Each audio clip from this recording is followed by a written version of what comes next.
أعوذ بالله من الشيطان الرجيم بسم الله الرحمن الرحيم ولا تقربوا الزنا إنه كان فاحشة وساء سبيلا وقال تعالى في شأن حبيبه إن الله وملائكته يصلون على النبي يا أيها الذين آمنوا صلوا عليه وسلموا تسليما اللهم صل على سيدنا محمد وآله وأصحابه عدد ما في علم الله صلاة دائمة بدوام الدين. بزرگان محترم، اللہ کے کلام قرآن مجید میں اللہ تعالیٰ نے بہت سارے کاموں کے کرنے کا حکم دیا ہے اور بہت سارے کاموں کے نہ کرنے کا حکم دیا ہے.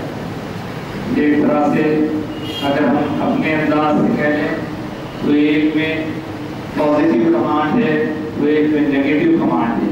حکم تو دونوں جگہ ہے، ایک ہے کچھ کرنے کا حکم، ایک ہے کچھ نہ کرنے کا حکم. جو کام کرنے کے ہیں ان کی بھی بڑی تفصیل ہے اور جو کام نہ کرنے کے ہیں ان کی بھی بڑی تفصیل ہے.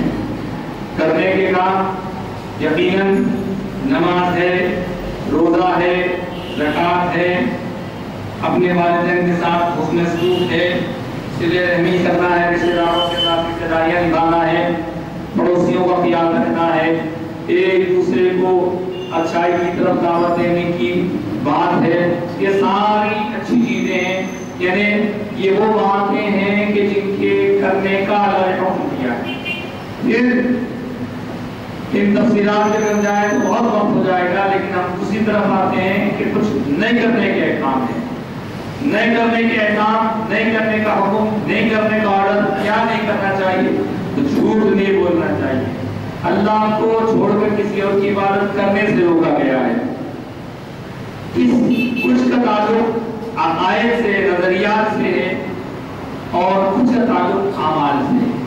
کچھ عمل نہ کرنے کے، کچھ عقیدے اختیار نہ کرنے کے بہت سارے احکام ہم کو دیے گئے ہیں. لیکن میں اپنی گفتگو کو سیدھے عنوان پہ لاتے ہوئے اس آیت مبارکہ کی طرف آپ کی توجہ لے جانا چاہوں گا کہ جو سورہ بنی اسرائیل کی ہے اور جس کو میں نے اپنی گفتگو کا عنوان بنایا ہے.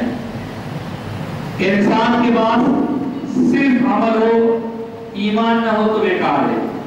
اور ایمان کی مثال ایسے بتائی گئی جیسے ایمان ایک بیج ہے اور بیج کے لیے لازم ہے کہ اس کے ذریعے سے شاخیں پھوٹیں، بیج پود کا بنے، پودا بنے، پودے سے پیڑ بنے، پیڑ سے اس کی شاخیں بنے، شاخوں سے پتے بنے اور پتوں وغیرہ کو پھل لگے.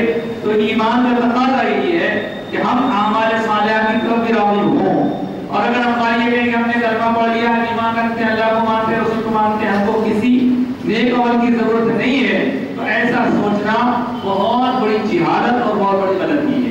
تو ہمیں نیک عمل کی طرف راغب ہونے کے لیے ایمان کے بعد اعمال صالحہ کی فکر کرنی ہے. اعمال صالحہ جب ہم کرنے چاہیں گے تو ایک ہے عمل صالح کر کے آگے بڑھنا، ایک ہے جو کچھ عمل کیا ہوا ہے اسے سیف رکھنا، اسے بچائے رکھنا. تو جن احکام کو، نیگیٹو احکام کو قرآن نے بار بار بیان فرمایا ہے، ان میں ایک حکم میں نے آج اپنی گفتگو کا عنوان بنایا ہے. اللہ پاک فرمایا ہے وَلَا تَقْرَبُوا الزِّنَا، اور زنا کے قریب بھی نہ جاؤ. إِنَّهُ كَانَ فَاحِشَةً وَسَاءَ سَبِيلًا، بے شک وہ بہت ہی گندا کام ہے اور بہت برا راستہ ہے.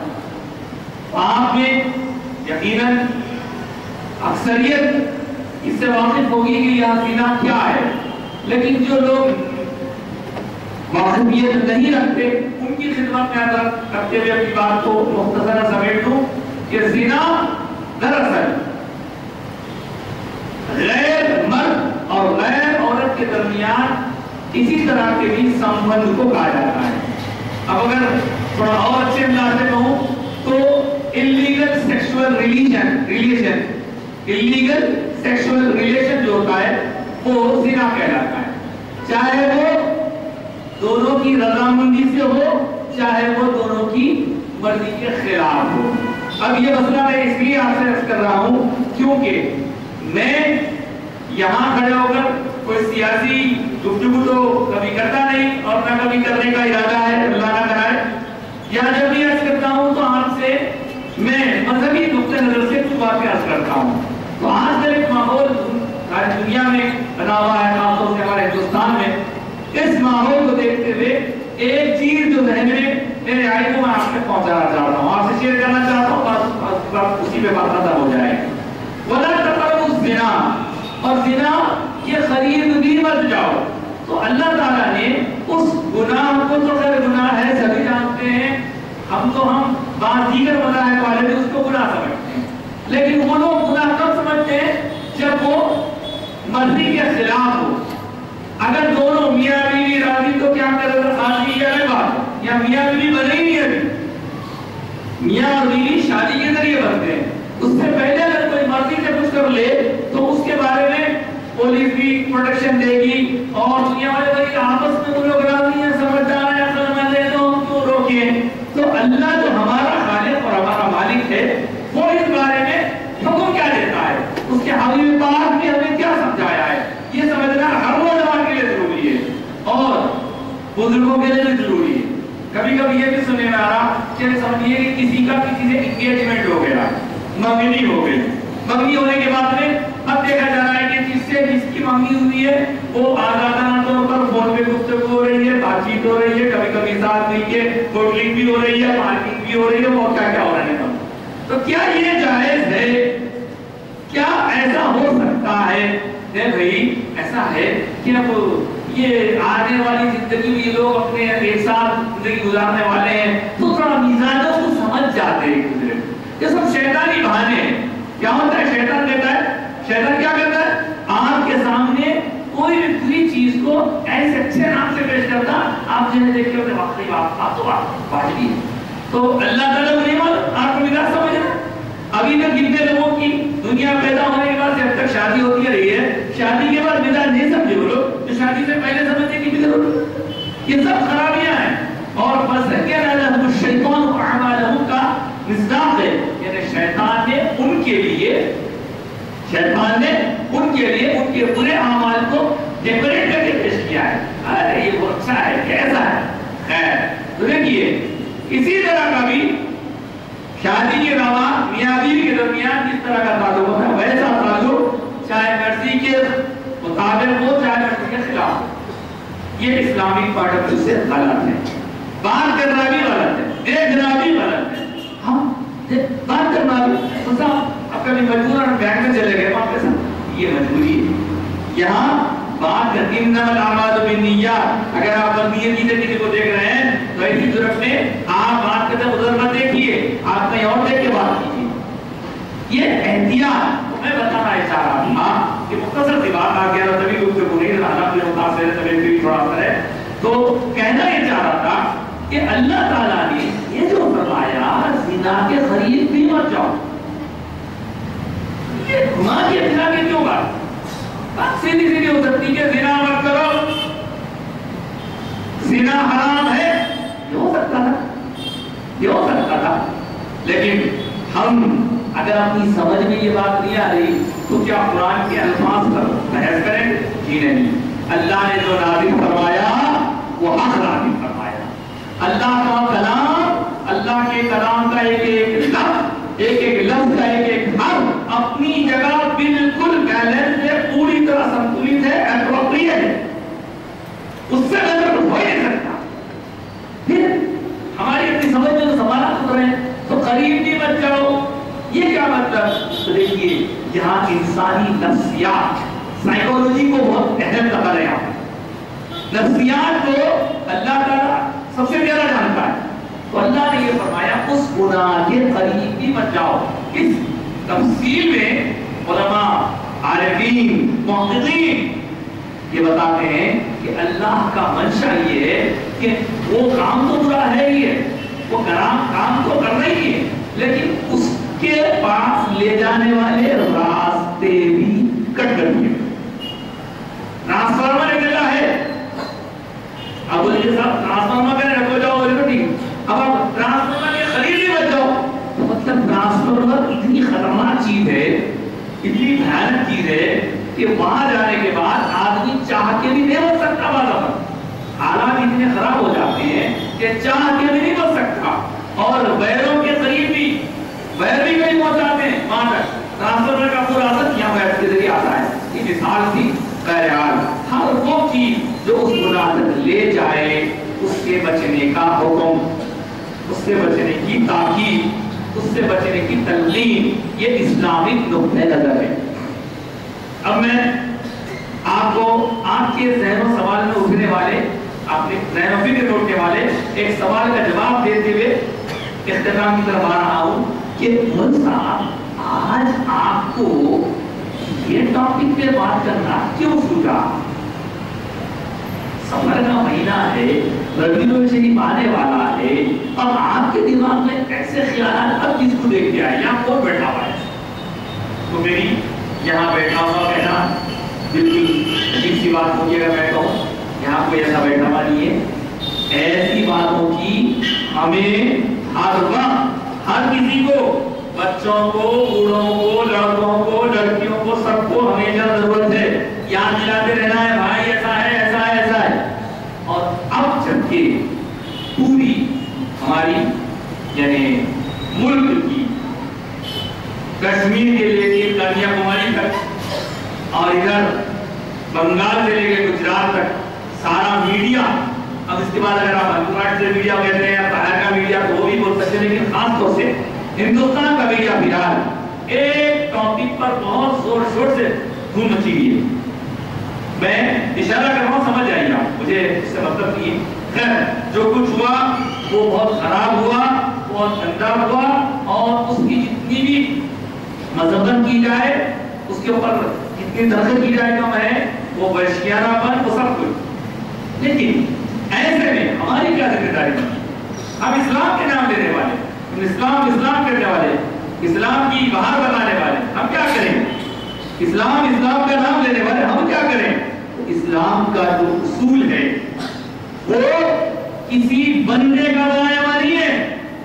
یہ بتانا چاہ رہا ہوں میں آپ کو، اسلام کے جو اصول ہیں وہ کسی بندے کے بنائے ہوئے نہیں ہے. آج یہ بات ہو رہی ہے کہ ہم کو ایسا قانون بنانا چاہیے، ہم کو جو پہلے کے قانون تھے اس کو تبدیل کرنا چاہیے، اس میں یہ امینڈمنٹ کرنا چاہیے، اس میں یہ اضافے کرنے چاہیے، اس میں یہ اصلاحات کرنے چاہیے. یہ کیوں؟ کیونکہ ہم نے اپنے آپ کو اس سے الگ کرنا چاہا جو ہمارے خالق نے بنایا تھا قانون. اور خالق کا قانون ہماری فطرت کے مطابق ہے.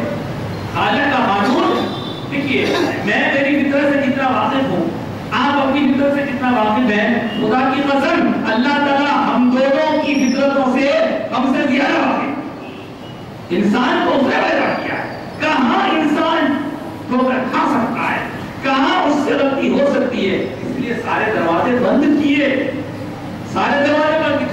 اور ہم ان دروازوں کو کھولتے چلے جا رہے ہیں. سب سے بڑی چادر، حیا کی چادر اللہ نے اپنے نبیوں کے ذریعے ہم تک پہنچائی. نبی پاک صلی اللہ علیہ وسلم نے الحیاء شعبۃ من الایمان فرمایا، حیا ایمان کا جز ہے، ایمان کا حصہ ہے فرمایا. اور دنیا والوں کو بتایا کہ لوگوں اگر تم حیا کے بارے میں دیکھنا چاہتے ہو، مردانہ دیکھنا چاہتے ہو، تو دیکھو میرے عثمان کو، دیکھو وہ حیا میں کیسے قابل تھے. اے خواتین امت، اگر تم حیا کی بات کرنا چاہتے ہو تو ذرا خاتون جنت بی فاطمہ کا جلوہ دیکھو کہ وہ ایسی حیادار کہ ان کو دین کے وقت میں تدفین کے لیے جنازہ اٹھانا بھی پسند نہیں. وہ اپنے قربا کو، اپنے قریبی لوگوں کو یہ خاص تاکید کرتی ہے کہ میرا جنازہ رات میں اٹھایا جائے تاکہ کوئی غیر مرد میرے جنازے میں شریک ہو. یہ کہاں گئی ہے حیا؟ ہمارے لیے یہ نمونہ ہے. لیکن ہم نے اس نمونوں کو چھوڑ دیا، دوسروں کو چھوڑ دیے. دوسروں کی بات نہیں کرنی، مجھے اپنے بات کرنی ہے. ہمارے بچیوں کی، ہمارے بھائیوں کی، ہمارے بھتیجوں کی، ہماری بہنوں کی، ہمارے ماں بہنوں کی بات کرنی ہے. فیشن کے نام پر کیا کچھ ہو رہا ہے. برقع، میں آپ لوگوں کو یہ نہیں کہہ رہا ہوں کہ آپ جائیے جا کے پورا گھر میں سب سے لڑی جھگڑی، نہیں. ہمیں ذہن بنانا ہے. برقع وہ بھی اتنا سمجھدار اور اتنے جالی والا کہ نہیں دیکھنے والا برقع کی طرف دیکھ کے. برقع بھی اتنا زبردست ڈیکوریٹ ہو گیا. اور پھر اس کے ساتھ ساتھ بنیاد ہم بھول رہے ہیں. اللہ مجھے اور آپ کو سب کو توفیق دے. بنیاد ہم بھول رہے ہیں کہ ہمارے خالق نے, ہمارے مالک نے ان سب چیزوں پر روک لگانے کے لیے کیا حکم دیا کہ اے پیارے, اے مصطفیٰ, اپنے غلاموں کو حکم دے دو, غلاموں کو حکم دو, قل للمؤمنین یغضوا من, اگر وہ ایمان والے ہیں, اگر ایمان ان کے پاس ہے تو اپنی نظر نیچی رکھو. عورتوں کو حکم دیا تم بھی اپنی نظر نیچی رکھو. یہاں بھی حکم وہاں بھی حکم. اپنے شرمگاہوں کی عبادت کرو, تم بھی کرو. مردوں کو 2 حکم, عورتوں کو 3 حکم, ایک ایکسٹرا اور ہے, وہ یہ کہ اپنی زینت کی, اپنی خوشنمائی کی, اپنے حسن کی نمائش نہ کرو, کیونکہ شیطان ہر جگہ کوشش کرتا ہے. لہذا حضرات گرامی یہ ذہن دینا چاہتا ہوں, دنیا والے بھی کہہ رہے, لیکن ہم آج یہ دیکھ رہے ہیں کہ یہ بیلنس نہ ہونے کی وجہ سے, اس طرف توجہ نہ دینے کی وجہ سے بہت ساری خرابیاں ہو رہی ہیں. اور ایسا نہیں ہے کہ پورے برقعے والیاں یا پورے داڑیاں والے پورے مسلمان حضرات سب ٹوٹ کے دھلے ہیں, ایسا نہیں ہے. یقیناً خرابی ہمارے میں بھی ہے. وجہ کیا ہے؟ ہمارے دین میں, ہمارے اسلام میں, ہمارے آقا کے پیغام میں بھلائی ہی بھلائی ہے. ہم نے اس کو چھوڑ دیا, اس لیے ہمیں خرابی آ گئی. ہم نے چھوڑ رکھا ہے اس کو, اس لیے خرابی آ گئی. اللہ رحم فرمائے, اللہ کرم فرمائے. بہرحال بات بہت ہے, لیکن آج کے تک اتنی گفتگو کافی کہ جو دلی کا واقعہ ہوا, وہ جو کچھ بھی ہوا, اس پر سب سے سخت سزا دی جانی چاہیے, ٹھیک ہے, لیکن اطراف میں آپ انگار بھڑکا رہے ہیں اور بول رہے ہاتھ نہیں ڈالنا. جو طرف سے انگار بھڑک رہی ہے, کپڑے دیکھے تو انگار, بات کرے تو انگار, ٹی وی کھولے تو انگار, میچ دیکھے تو انگار, ہر جگہ انگار انگار انگار بھڑکا رہے چار طرف سے. آپ اب ہمیں آپ نہیں لگ رہا, اس کو کم کرنے کی کوشش کیجیے. اس کو کم کیسے کیا جائے گا؟ اس کے کم کرنے کا علاج دنیا کے کسی قانون میں نہیں ہے. خدا کی قسم اگر اس کا علاج ہے تو صرف محمد مصطفیٰ کے دامن ہے, حضور کے دامن کرم سے جڑ رہے ہیں. حضور نے ارشاد فرمایا آپ کے نیچے رکھو, اسی میں ہے. حیا کا دامن تھامے, اسی میں ہے. اور کوئی کچھ کتنے بھی قانون بنا لیجیے, صاف بنا کے دے لیجیے, لیکن اگر اخلاقی طور پر اندر سے اگر آپ کسی کو نیک بناتے ہیں تو پھر دنیا والوں نے دیکھا, بڑے بڑے, میں کسی کی تعریف نہیں کر رہا ہوں, بڑے بڑے جرنلسٹ, بڑے بڑے